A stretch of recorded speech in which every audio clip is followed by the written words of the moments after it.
Alright, so for this one, I'm going to do my best to break down abortion. Merriam-Webster definition is the termination of a pregnancy after accompanied by, resulting in, or closely followed by the death of the embryo or fetus. Most commonly, though, it's the termination of a pregnancy accompanied by the death of an embryo.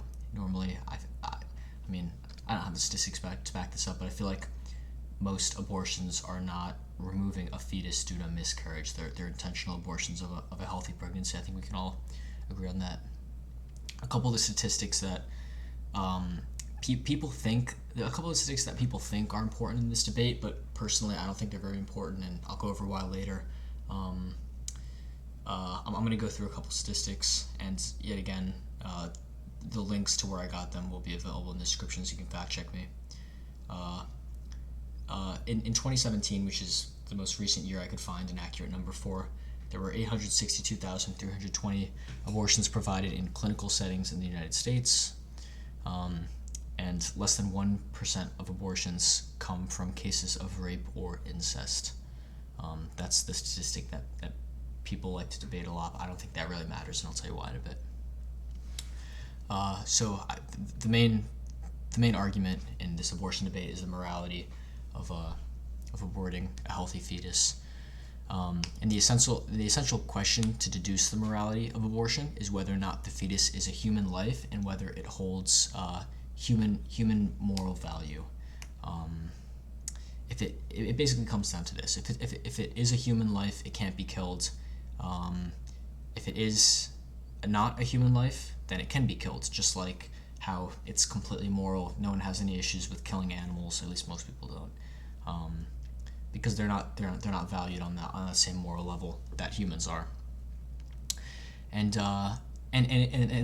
I'll break down real quick why I don't think that in cases of rape or incest matter. So if you assume, for the hypothetical, if you assume the case that it is a human life, cases of rape or incest would not justify murder, assuming that completely hypothetically, assuming that we've 100% factually proven that it is murder. Rape or incest is not an excuse to murder. That's, yeah, exactly. And I'll give you an analogy.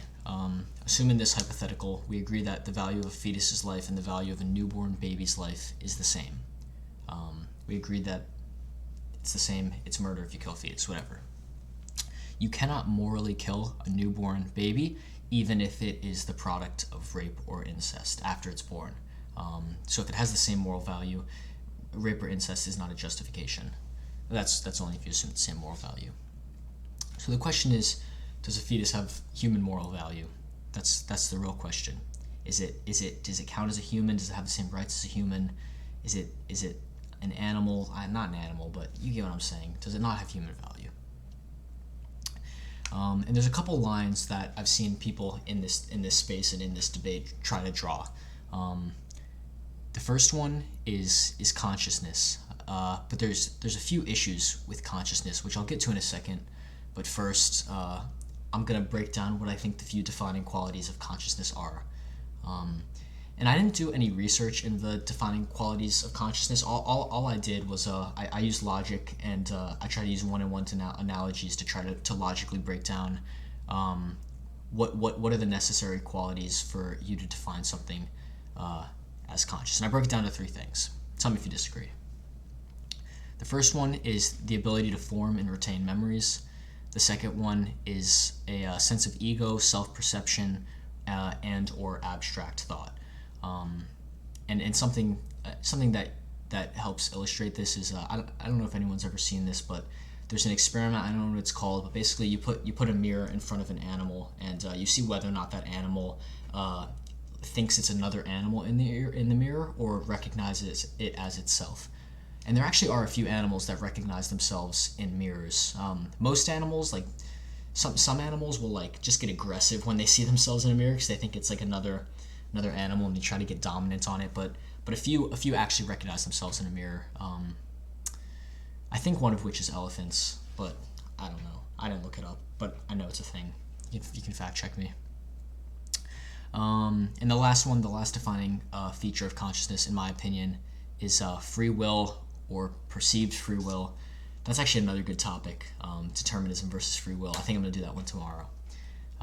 We're going to call it perceived free will, the perceived ability to make decisions, completely pull it out of your butt, completely seemingly randomly. So I guess so now that we've defined, at least in my opinion, what are the defining features of consciousness, you have to think about, is consciousness even a good line to draw? And in my opinion, it's not, because there's analogies that you can make that prove that consciousness itself is not a good line to draw. For example, babies. In my opinion, human babies, I don't know what the year, how old, but let's say a newborn is not conscious. And the main reason, or one of the main reasons, is the inability to form memories, as well as the inability to have abstract thought. The babies have neither of those. But you can't kill babies. We all agree that it's not morally okay to kill babies. Maybe it should be. I don't know. But we can all agree it's not morally okay to kill babies, even though they don't have consciousness. So consciousness clearly isn't a good line to draw. Another one, this is kind of like a weird example, and because it's not a perfect one-to-one analogy, but people who are sleeping, people who are actively sleeping or in a coma aren't necessarily conscious. Because of that lack of ego and self-perception in that in that certain coma or sleep state, whatever it is. And another parameter another line that people commonly draw when trying to talk about the abortion debate, about where abortion's okay, where it's not. Specifically, conservatives try to draw this line is where the baby can feel pain. They say, oh, well, the baby can feel pain at 4 weeks, 8 weeks, I don't know the number, whatever it is. But that also is you can use analogies and logic to basically deduce that isn't a steady line either. And I'll give you one. One example, is because you can kill a human without them feeling pain. For example, like an opiate overdose. You can give humans a deadly dose of opioids, and they die feeling the best that they ever did, but they're still dying, and we can agree that that's morally wrong, even though they don't experience pain. Pain is not a good line to draw when it comes to abortion. So it's not consciousness and it's not pain. The only argument that I've seen is even debatable. The only possibly legitimate argument that you can make to say that a fetus has moral value is the fact that it is potential human life. So it's not conscious yet, but it's going to become. If you allow the due process, the pregnancy to come to term, the woman gives birth, whatever, it will become a human life, and it will become a conscious, sentient human which has value, given time. But this argument, it's in my opinion, it's not objective. I'm not saying it's wrong, but it's not objective, and it's not provable, because there's no factual answer. If that's more of a philosophical idea than anything, whether or not a potential human life has value, and therefore you can't kill it. And I've seen people try to use analogies for this. So, like, for example, the reason, if you're trying to make an argument that you can't kill a fetus because it's a potential human life, you might give an analogy and say that, someone in a coma, so let's say someone's in a coma, and you know that they are going to wake up from that coma in 3 months' time. You can't kill them because you know that they are going to wake back up. But in my opinion, that's not a perfect one-to-one analogy, because that human was alive before the coma, and a fetus is not alive before is not a fully functioning conscious human life before it's a fetus. It's nothing before it's a fetus. So it's not a perfect one-to-one analogy. It's kind of weird.